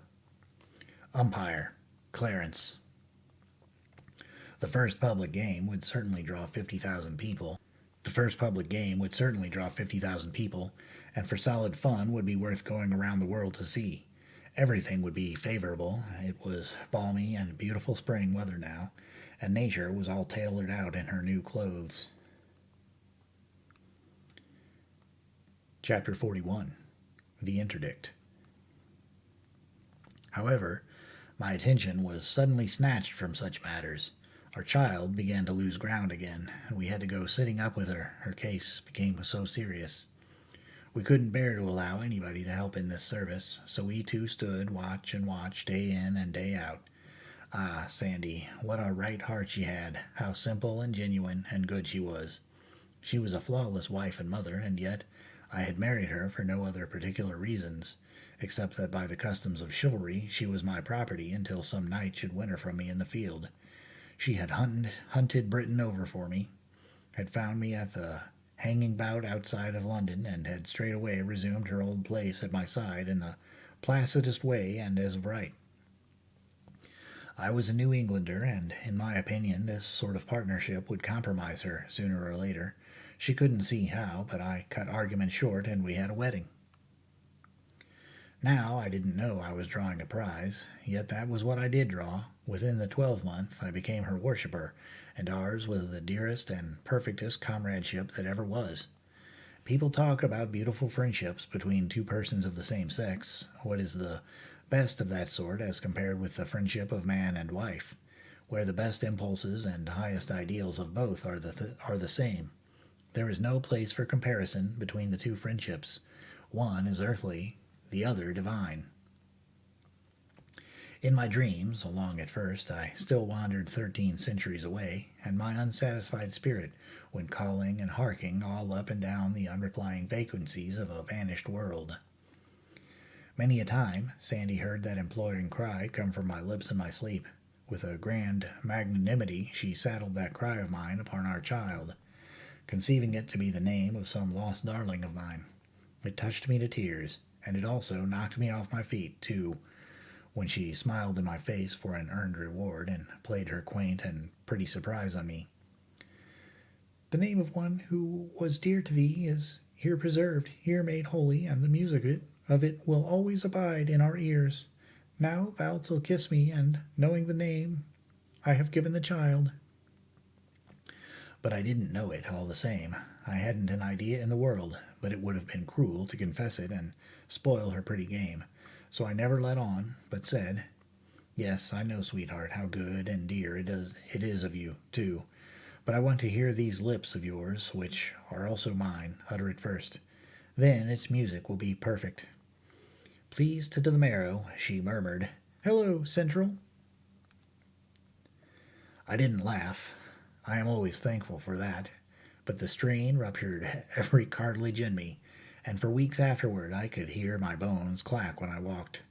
She never found out her mistake. The first time she heard that form of salute used at the telephone, she was surprised and not pleased. But I told her I had given an order for it, that henceforth and forever the telephone must always be invoked with that reverent formality in perpetual honor and remembrance of my lost friend and her small namesake. This was not true, but it answered. Well, during 2 weeks and a half we watched by the crib, and in our deep solicitude we were unconscious of any world outside of that sick room. Then our reward came. The center of the universe turned the corner and began to mend. Grateful? It isn't the term. There isn't any term for it. You know that yourself if you've watched your child through the valley of the shadow and seen it come back to life and sweep night out of the earth with one all illuminating smile that you could cover with your hand. Why, we were back in this world in one instant. Then we looked the same startled thought into each other's eyes at the same moment. More than 2 weeks gone, and that ship not back yet. In another minute I appeared in the presence of my train. They had been steeped in troubled bodings all this time. Their faces showed it. I called an escort, and we galloped 5 miles to a hilltop overlooking the sea. Where was my great commerce that so lately had made these glistening expanses populous and beautiful with its white-winged flocks? Vanished every one. Not a sail from verge to verge. Not a smoke bank, just a dead and empty solitude in place of all that brisk and breezy life. I went swiftly back, saying not a word to anybody. I told Sandy this ghastly news. We could imagine no explanation that would begin to explain. Had there been an invasion, an earthquake, a pestilence? Had the nation been swept out of existence? But guessing was profitless. I must go at once. I borrowed the king's navy, a ship no bigger than a steam launch, and was soon ready. The parting, ah yes, that was hard. As I was devouring the child with last kisses, it brisked up and jabbered out its vocabulary, for the first time in more than 2 weeks, and it made fools of us for joy. The darling mispronunciations of a child.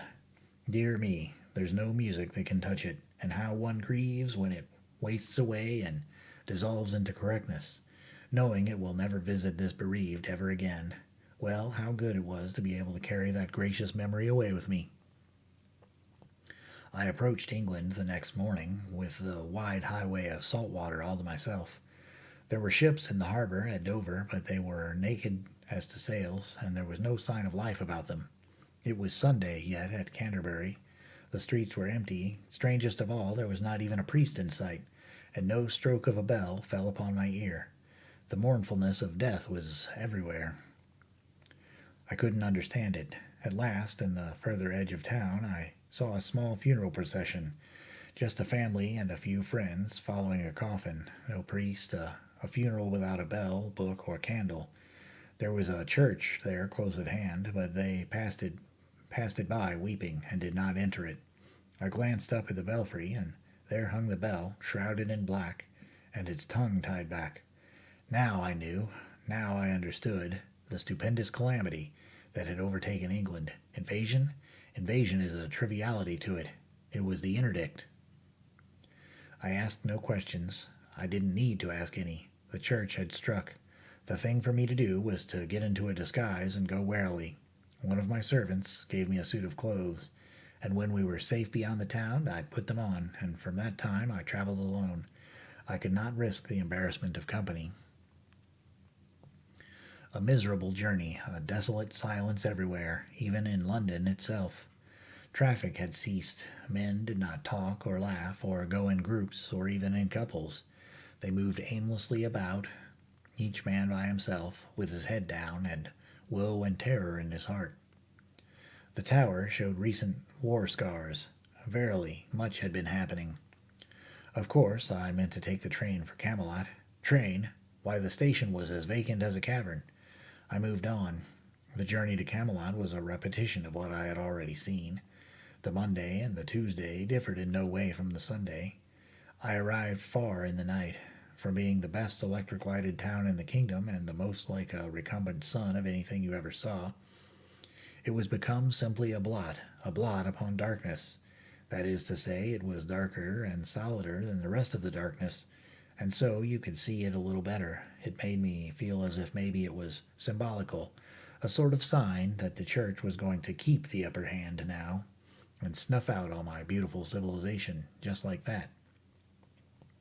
I found no life stirring in the somber streets. I groped my way with a heavy heart. The vast castle loomed black upon the hilltop, not a spark visible about it. The drawbridge was down. The great gate stood wide. I entered without challenge, my own heels making the only sound I heard, and it was sepulchral enough in those huge, vacant courts. Chapter 42. War. I found Clarence alone in his quarters, drowned in melancholy, and in place of the electric light he had reinstituted the ancient rag lamp, and sat there in a grisly twilight, with all curtains drawn tight. He sprang up and rushed for me eagerly, saying, "Oh, it's worth $1 billion mill race to look upon a live person again." He knew me as easily as if I hadn't been disguised at all, which frightened me. One may easily believe that. "Quick now, tell me the meaning of this fearful disaster," I said. "How did it come about?" "Well, if there hadn't been any Queen Guinevere, it wouldn't have come so early. But it would have come, anyway. It would have come on your own account by and by luck. It happened to come on the Queen's."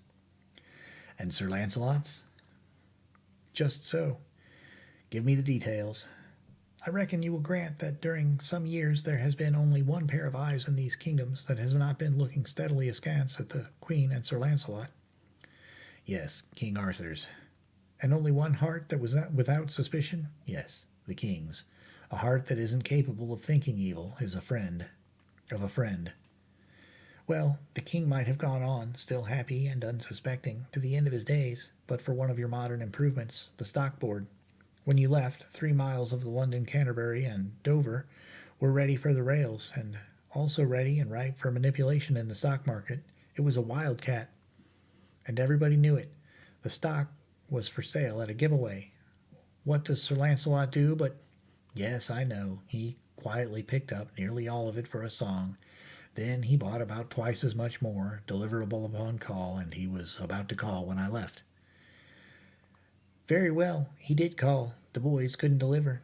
Oh, he had them, and he just settled his grip and squeezed them. They were laughing in their sleeves over their smartness and selling stock to him at 15 and 16 along there that wasn't worth 10. Well, when they had laughed long enough on that side of their mouths, they rested up that side by shifting the laugh to the other side. That was when they compromised with the Invincible at 283. "Good land!" "He skinned them alive, and they deserved it. Anyway, the whole kingdom rejoiced. Well, among the flayed were Sir Agravaine and Sir Mordred, nephews to the king. End of the first act. Act second, scene first, an apartment in Carlisle Castle, where the court had gone for a few days' hunting. Persons present, the whole tribe of the king's nephews, Mordred and Agravaine, proposed to call the guileless Arthur's attention to Guinevere and Sir Launcelot. Sir Gawain, Sir Gareth, and Sir Gaheris will have nothing to do with it. A dispute ensues, with loud talk. In the midst of it enter the king. Mordred and Agravaine spring their devastating tale upon him. Tableau. A trap is laid for Launcelot by the king's command, and Launcelot walks into it. He made it sufficiently uncomfortable for the ambushed witnesses, to wit, Mordred, Agravaine, and 12 knights of lesser rank, for he killed every one of them but Mordred. But of course that couldn't straighten matters between Launcelot and the king, and didn't. Oh dear, only one thing could result, I see that. War, and the knights of the realm divided into a king's party and Sir Launcelot's party." "Yes, that was the way of it. The king sent the queen to the stake, proposing to purify her with fire. Launcelot and his knights rescued her, and in doing it slew certain good old friends of yours and mine, in fact, some of the best we ever had. Sir Belias, Orgulus, Sir Segwarides, Sir Gerflate, Lafils de Dieu, Sir Brandiles, Sir Algovale." "Oh, you tear out my heartstrings." "Wait, I'm not done yet. Sir Tor, Sir Gauter, Sir Gillimer." "The very best man in my subordinate 9. What a handy right fielder he was." "Sir Reynolds' 3 brothers, Sir Damas, Sir Priamus, Sir Kay the stranger." "My peerless shortstop. I've seen him catch a daisy cutter in his teeth. Come, I can't stand this." "Sir Geraint, Sir Lambegus, Sir Hermind, Sir Pertolope, Sir Perimons, And who do you think? Rush, go on. Sir Gaheris and Sir Gareth, both. Oh, incredible. Their love for Lancelot was indestructible. Well, it was an accident. They were simply onlookers. They were unarmed and were merely there to witness the Queen's punishment. Sir Launcelot smote down whoever came in the way of his blind fury, and he killed those without noticing who they were. Here is an instantaneous photograph one of our boys got of the battle. It's for sale on every newsstand. There, the figures nearest the Queen are Sir Launcelot with his sword up, and Sir Gareth gasping his last breath. You can catch the agony in the Queen's face through the curling smoke. It's a rattling battle picture. Indeed it is. We must take good care of it. Its historical value is incalculable. Go on. Well, the rest of the tale is just war, pure and simple. Lancelot retreated to his own and castle of Joyous Gard, and gathered there a great following of knights. The king, with a great host, went there, and there was a desperate fighting during several days, and as a result all the plain around was paved with corpses and cast iron. Then the church patched up a peace between Arthur and Lancelot, and the Queen, and everybody but Sir Gawain. He was bitter about the slaying of his brothers, Gareth and Gaheris, and would not be appeased. He notified Lancelot to get him thence, and make swift preparation, and looked to be soon attacked. So Lancelot sailed to his duchy of Guienne with his following, and Gawain soon followed with an army, and he beguiled Arthur to go with him. Arthur left the kingdom in Sir Mordred's hand until you should return. Ah, a king's customary wisdom. Yes, Sir Mordred set himself at once to work to make his kingship permanent. He was going to marry Guinevere as a first move, but she fled and shut herself up in the Tower of London. Mordred attacked. The Bishop of Canterbury dropped down on him with the interdict. The king returned. Mordred fought him at Dover and at Canterbury, and again at Barham Down. Then there was talk of peace and a composition. Terms, Mordred to have Cornwall and Kent during Arthur's life, and the whole kingdom afterward. Well, upon my word, my dream of a republic to be a dream, and so remain. Yes, the two armies lay near Salisbury. Gawain's head is at Dover Castle. He fell in the fight there. Gawain appeared to Arthur in a dream, at least his ghost did, and warned him to refrain from conflict for a month, let the delay cost what it might. But battle was precipitated by an accident. Arthur had given an order that if a sword was raised during the consultation over the proposed treaty with Mordred, sound the trumpet and fall on, for he had no confidence in Mordred. Mordred had given a similar order to his people. Well, by and by an adder bit a knight's heel. The knight forgot all about the order and made a slash at the adder with his sword. Inside half a minute, those two prodigious hosts came together with a crash. They butchered away all day. Then the king, however, we have started something fresh since you left. Our paper has. No, what is that? War correspondence. Why, that's good. Yes, the paper was booming right along, for the interdict made no impression, got no grip while the war lasted. I had war correspondence with both armies. I will finish that battle by reading you what one of the boys says. Then the king looked about him, and then was he aware of all his host and all his good knights were left no more on live but two knights. That was Sir Lucan du Butler and his brother Sir Bedivere. And they were full sore wounded.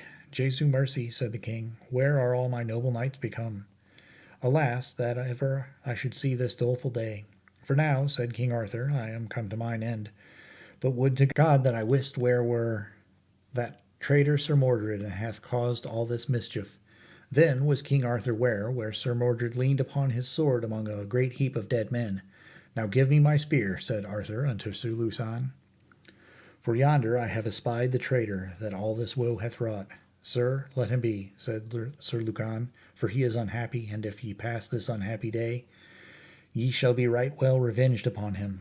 Good Lord, remember ye of your night's dream, and what the spirit of Sir Gawain told you this night. Yet God of his great goodness hath preserved you hitherto.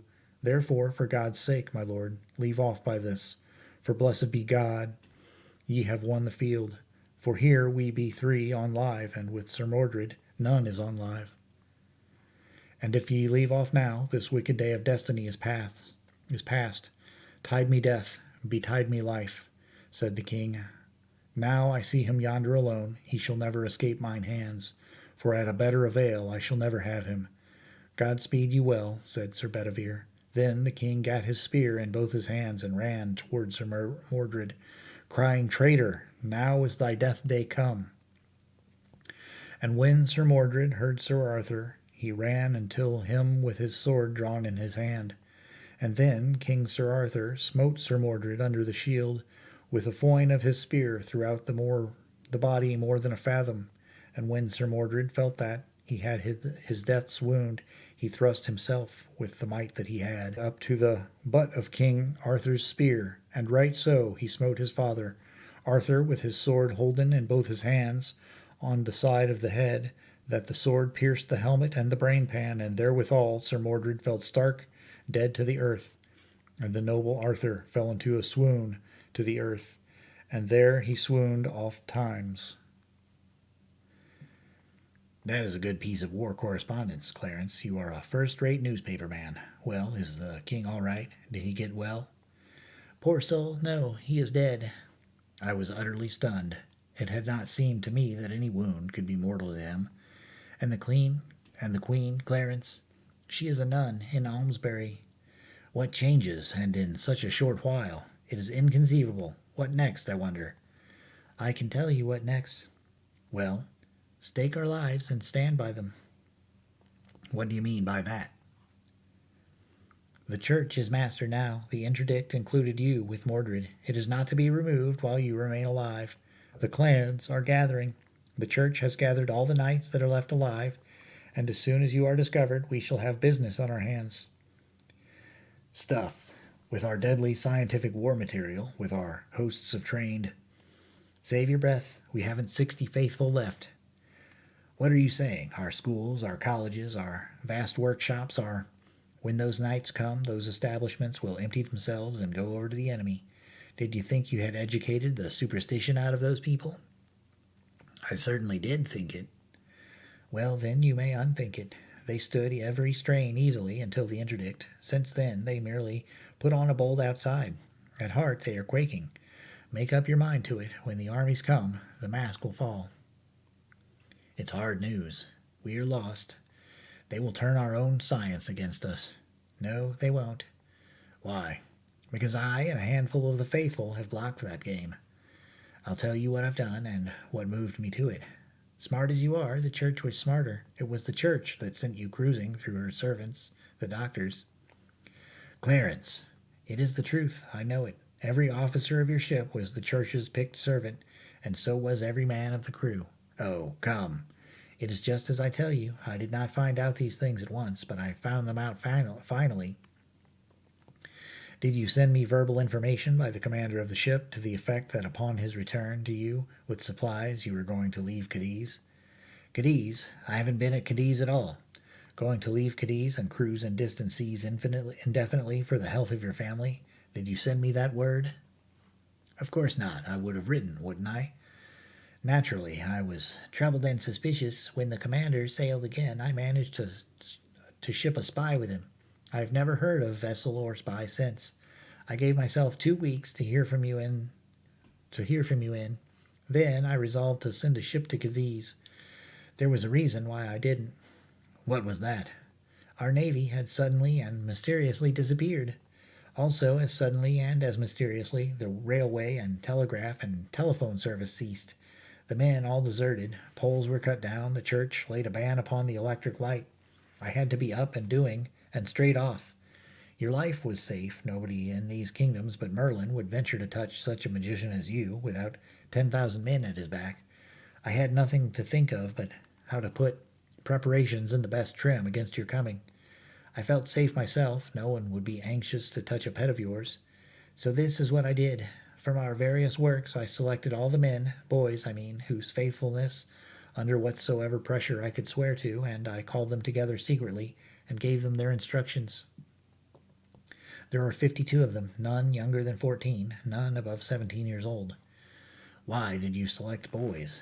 Because all the others were born in an atmosphere of superstition and reared in it. It is in their blood and bones. We imagined we had educated it out of them. They thought so, too. The interdict woke them up like a thunderclap. It revealed them to themselves, and it revealed them to me, too. With boys, it was different. Such as have been under our training from 7 to 10 years have had no acquaintance with the church's terrors, and it was among these that I found my 52. As a next move, I paid a private visit to that old cave of Merlin's, not the small one, the big one. Yes, the one where we secretly established our first great electric plant when I was projecting a miracle. Just so, and as that miracle hadn't become necessary then, I thought it might be a good idea to utilize the plant now. I've provisioned the cave for a siege. A good idea, a first-rate idea. I think so. I placed 4 of my boys there as a guard, inside and out of sight. Nobody was to be hurt while outside, but any attempt to enter, well, we said just let anybody try it. Then I went out into the hills and uncovered cut the secret wires which connected your bedroom with the wires that go to the dynamite deposits under all our vast factories, mills, workshops, magazines, etc. And about midnight I and my boys turned out and connected that wire with the cave, and nobody but you and I suspects where the other end of it goes to. We laid it underground, of course, and it was all finished in a couple of hours or so.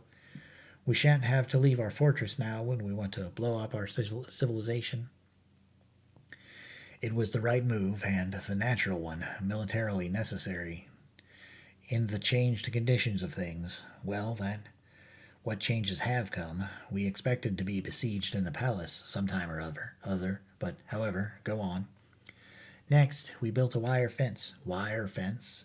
Yes, you dropped the hint of it yourself 2 or 3 years ago. Oh, I remember the time the church tried her strength against us the first time and presently thought it wise to wait for a hopefuller season. Well, how have you arranged the fence? I start 12 immensely strong wires, naked, not insulated, from a big dynamo in the cave. The dynamo with no brushes except a positive and a negative one. Yes, that's right. The wires go from the cave and fence in a circle of level ground 100 yards in diameter. They make 12 independent fences, 10 feet apart, that is to say, 12 circles within circles, and their ends come into the cave again.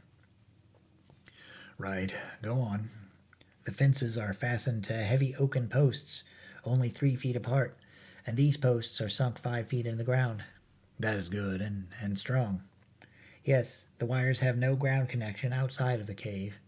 They go out from the positive brush of the dynamo. There is a ground connection through the negative brush. The other ends of the wire return to the cave, and each is grounded independently. No, that won't do. Why? It's too expensive, uses up force for nothing. You don't want any ground connection except the one through the negative brush. The other end of every wire must be brought back into the cave and fastened independently, and without any ground connection. Now then, observe the economy of it. A cavalry charge hurls itself against the fence, and you are using no power, you are spending no money, for there is only one ground connection till those horses come against the wire. The moment they touch it, they form a connection with the negative brush through the ground and drop dead. Don't you see? You are using no energy until it is needed. Your lightning is there and ready, like the load in a gun, but it isn't costing you a cent till you touch it off. Oh yes, the single ground connection. Of course. I don't know how I overlooked that. It's not only cheaper, but it's more effectual than the other way, for if wires break or get tangled, no harm is done. No, especially if we have a telltale in the cave and disconnect the broken wire. Well, go on. The Gatlings? Yes, that's arranged. In the center of the inner circle, on a spacious platform 6 feet high, I've grouped the battery of 13 Gatling guns and provided plenty of ammunition. That's it. They command every approach, and when the church's knights arrive, there's going to be music. The brow of the precipice over the cave. I've got a wire fence there and a Gatling. They won't drop any rocks down on us. Well, and the glass cylinder dynamite torpedoes? That's attended to. It's the prettiest garden that was ever planted. It's a belt 40 feet wide and goes around the outer fence. Distance between it and the fence, 100 yards. Kind of neutral ground, that space is. There isn't a single yard of that whole belt but is equipped with a torpedo. We laid them on the surface of the ground and sprinkled a layer of sand over them. It's an innocent-looking garden, but you let a man start in to hoe it once, and you'll see. You tested the torpedoes?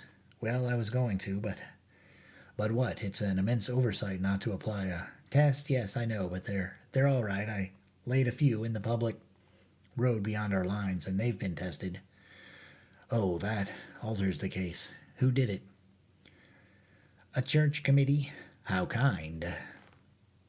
Yes, they came to command us to make submission. You see, they didn't really come to test the torpedoes. That was merely an accident. Did the committee make a report? Yes, they made one. You could have heard it a mile. Unanimous? That was the nature of it, after I put up some signs for the protection of future committees, and we have had no intruders since. Clarence, you've done a world of work, and done it perfectly. We had plenty of time for it. There wasn't any occasion for hurry. We sat silent a while, thinking. Then my mind was made up, and I said, yes, everything is ready. Everything is ship-shape. No detail is wanting. I know what to do now. So do I. Sit down and wait. No, sir. Rise up and strike. Do you mean it? Yes, indeed. The defensive isn't in my line. The offensive is. That is, when I hold a fair hand, 2/3 as good a hand as the enemy. Oh, yes, we'll rise up and strike. That's our game. 100-1, you are right. When does the performance begin?